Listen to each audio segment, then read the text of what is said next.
Hey guys, what's up, and welcome back to another video. So if you couldn't tell by the wand in my hand, Hogwarts here in the background, or the title of the video, we're gonna be sorting Disney characters into Hogwarts houses, and you guys, I am beyond excited. This is something that I do and talk about with my friends in my free time, but this is also a video I made in the past and it sucked. So this is gonna be the redemption for me, okay? I'm really stoked about this. So the way that this is gonna work, on my phone right here, I have a Disney character generator. Yes, that exists. I love the internet.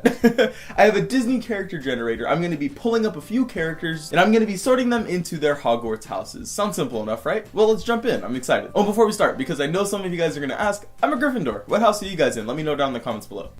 All right, let's jump in.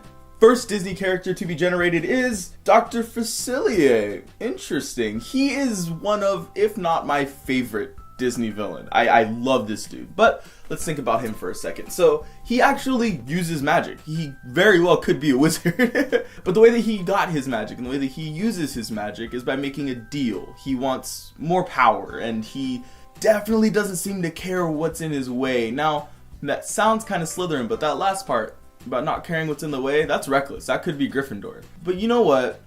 It doesn't seem like he's doing what he does for glory. It seems like he's doing everything he does for personal gain. So I'm gonna go Slytherin. I hate putting a villain in Slytherin because that's kind of stereotyping, but I feel like he fits. And you know what? Slytherins are badass. So Dr. Faciliate, Slytherin. That was my sorting hat voice. Get used to it. I know it sucks. All right, second Disney character. Generate Ariel. You know, that's not even hard. She's a Gryffindor, 100%. She's the type of Gryffindor that I feel like gives my house kind of a bad rap. I mean, I want to say that she's a Ravenclaw because she's curious about the other world, but the whole like draping over in desperation and, but daddy, I love him. It just seems so like, I'm gonna throw away the rest of my life so that I can do this one thing that I love. It's too reckless. It's not calculated enough to be a Ravenclaw. It doesn't seem like a Slytherin thing to do or a Hufflepuff thing. I'm gonna put Ariel into Gryffindor. Welcome to the house. All right, next Disney character generated, Belle. I was just about to say, that'll be easy, but then I thought about it. My first instinct is Ravenclaw. We see her literally when she's introduced reading books, and that's like her thing. She's the smart one in the village, and she's weird for it. But the fact that she doesn't give up on Beast and all that is giving me some major Hufflepuff vibes. Are you guys getting that too? You know what? I'm gonna put her in Ravenclaw. It's not even the sorting hat voice anymore. I'm just growling. I'm gonna put her in Ravenclaw. It just seems to fit a little more. I feel like though she is very caring, I definitely think her more predominant features and the features that she values are the qualities of the house Ravenclaw. All right, next Disney character to be generated, Princess Anna, Gryffindor. Stupid Gryffindor. She ran into a blizzard to save her sister without a plan. Well, no, she said she has a plan, but you know, without a plan. She jumps into marrying someone the very first night, and she's reckless. She's definitely the bad part of Gryffindor. So, welcome to the house, Anna. You are in Gryffindor. Next Disney character to be generated, Cheshire Cat. Ooh, I like this list. This is interesting. What do we see Cheshire Cat do in Alice in Wonderland? He just kind of F's with Alice, right? Like, I haven't seen this movie in a long time. I am not in a good place. I'm gonna lower this. I'm not in a good place to answer that. I haven't seen this in a while. I'm gonna put him in Slytherin. No, because that just makes it seem like I'm putting there because he like messes with her. But he does, it seems like he does it because he enjoys it. But Gryffindors would totally do that too. I don't think a Hufflepuff would like F with someone like that. You know what? I'm gonna put him in Slytherin. I'm gonna research it later and I might put it at the end of the video or I'll put my actual answer in next video. But as of now, Slytherin. That one was hard. That one was really hard. All right, anyway, next Disney character to be generated, Simba. Whew. I've thought about this before and my answer has two parts. Simba pre-Hakuna Matata growing up montage. So young Simba, Gryffindor, 100%. I mean, I just can't wait to be king thing. He wants the glory. He wants the power. Ooh, saying wants the power seems kind of Slytherin-y, but he's so brash and so prideful that he just fits Gryffindor way too well. But after the Hakuna Matata adulting montage, I definitely would put him as a Hufflepuff. Not only because of the loyalty and the friendship that he gets with Timon and Pumbaa.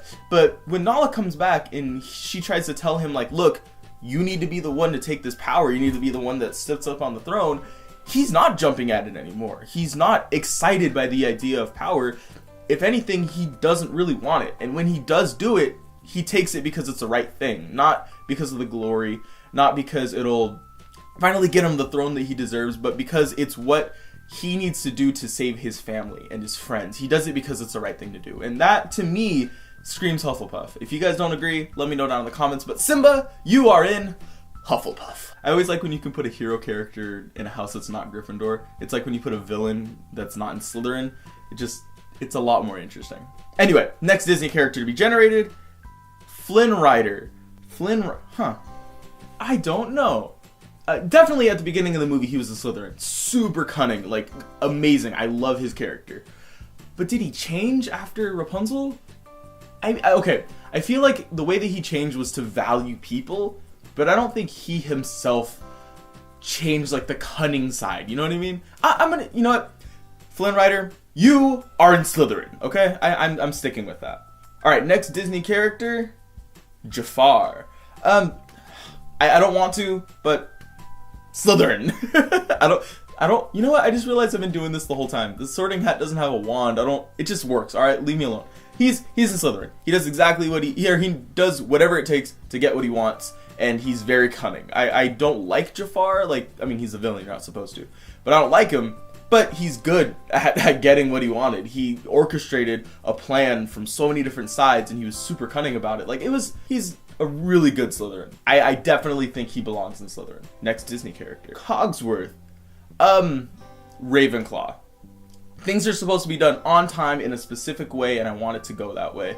I feel like that is 100% Ravenclaw. Now, Lumiere's a Hufflepuff. I feel like the two of them play off each other really well, but the reason I bring that up is because I wanted to put Cogsworth as a Hufflepuff, but Lumiere is definitely Cogworth's Hufflepuff. I mean, like no, but the romance, and like, you have to feel Cogsworth. It's like, it's so, I don't know. Cogsworth, Ravenclaw. Next Disney character, Emperor of China. This list is so cool. Alright, the Emperor of China. Traditional, but not willing to break tradition, because as we saw with Mulan, he didn't, well, I mean, in the original story he killed her, but in in the Disney movie, she didn't get punished. She was praised for what she did. So he's not scared of breaking tradition. I'm gonna put him as Ravenclaw. Am I? No, I'm gonna make him a Gryffindor, because he definitely valued her bravery and the fact that she went out of her way to do that. So, Gryffindor. Oh, sorry, Gryffindor!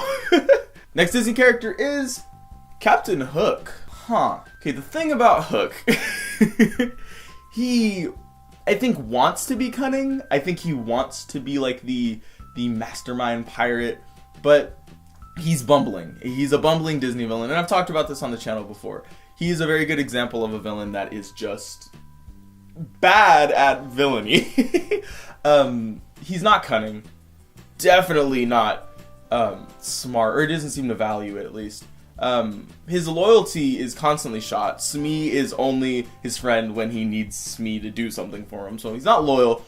So I'm gonna make good old James Hook Gryffindor. Just because it seems like he's not chasing down the Lost Boys and doing all of his pirate stuff for his own gain. It doesn't seem like he's doing it out of any kind of, you know, curiosity, or he's definitely not loyal to his crew either. He's just kind of doing it because, like, oh, this dude made me mad. All right, we're literally going to Neverland to fight him. You know, like, it's like, it's reckless is what I'm trying to say. Captain Hook is in Gryffindor. All right, next Disney character, Beast. You know what? Off the bat, I'm getting two vibes. I'm getting a Gryffindor vibe and a Hufflepuff vibe. I don't know why the Hufflepuff is there, so let me try to think about that. But while I do, Gryffindor, obviously, because of how brash and prideful he was at the beginning of the film. But I feel like towards the end, he definitely changed, and where he was very selfish and angry, he turned into somebody that was loving, caring, and you know, open to change. He turned into somebody that was very loyal. I mean, he went completely out of his way and out of his comfort zone when he was protecting Belle and when he opened himself up to loving Belle. So you know what? I think at the beginning of the movie, he was a Gryffindor. But at the end, he turned into a Hufflepuff. So Beast, you are in Hufflepuff. All right, next Disney character is going to be Timon. Timon's a Slytherin. He's cunning. I mean, not like good at it, but it's definitely what he wants to be good at. I think he would describe himself as being like a... I feel like he would describe himself as being like a Tyrion. Not saying Tyrion is Slytherin, but Tyrion from Game of Thrones, by the way.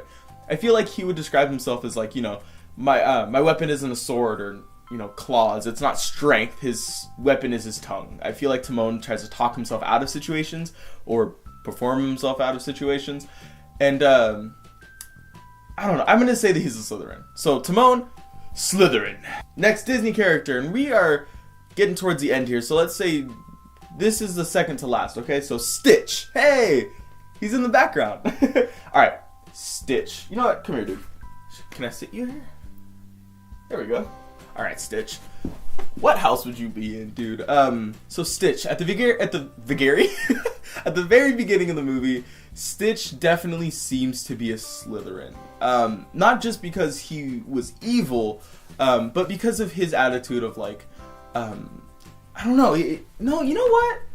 I don't think he was a Slytherin at the beginning. I think he was a really evil Gryffindor. There wasn't an attitude of like, I'm doing this for my personal gain. He definitely wasn't cunning in any way. He was just loud and he shot stuff and he crashed ships and he would obliterate anything in his path. So Stitch at the very beginning of Lilo and Stitch was definitely an evil Gryffindor. But he did change once Lilo and him met. And this might be one of my favorite sortings, you guys. Stitch eventually learned that Ohana means family. Family means nobody gets left behind. The entirety of the movie was based around loyalty. It was around being loyal to your family, being loyal to the people that are close to you and the people that you actually value. And those are traits of Hufflepuff. So Stitch, I think, would be in Hufflepuff. So, oh wait, here, we'll have him cast it. Hufflepuff! I am really excited about that sorting because, oh, he fell over. I'll get it later. I'm really excited about that sorting. I don't know why that makes me so happy. I should get the stuffed Stitch right there, a Hufflepuff scarf to put on. But anyway, let's move on to the next and the final sorting. You know what? I'm not going to sort this last Disney character. I'm going to let you guys do it. So I'm going to generate a character right now, and you guys let me know down in the comment section below where you think they'd be placed. Okay? 1, 2, 3. Ooh, interesting.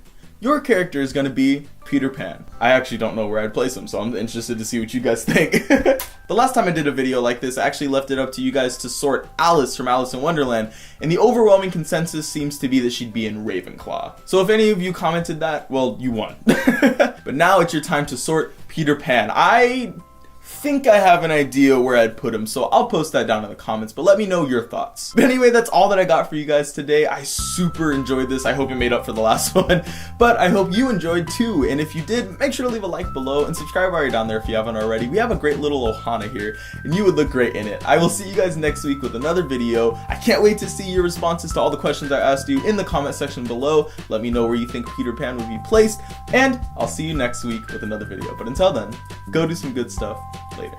Oh, right. Nox. You didn't think I'd make it through an entire Harry Potter video and not cast a spell.